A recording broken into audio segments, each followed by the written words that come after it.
त्यांना दुसरा काही धंदा राहिलेला नाही।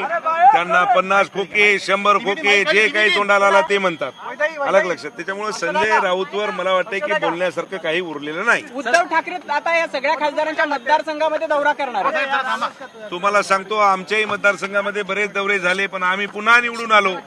ज्या ठिकाणी एकनाथभाई शिंदे आणि बाळासाहेबांचा आशीर्वाद असतो त्या ठिकाणी तुम्हाला सांगतो हा विजय हा निश्चित असतो। संजय राउत को क्या जवाब देंगे जो लगातार कई तरह के आरोप लगा रहे हैं? सर बंगर साहब को क्या जवाब देंगे? त्यांना दुसरा काही धंदा राहिलेला नाही।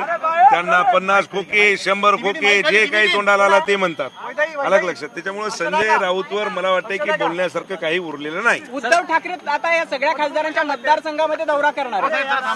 तुम्हाला सांगतो आमच्याही मतदारसंघामध्ये बरेच दौरे झाले, पण आम्ही पुन्हा निवडून आलो। ज्या ठिकाणी एकनाथभाई शिंदे आणि बाळासाहेबांचा आशीर्वाद असतो त्या ठिकाणी तुम्हाला सांगतो हा विजय हा निश्चित असतो। संजय राउत को क्या जवाब देंगे जो लगातार कई तरह के आरोप लगा रहे हैं?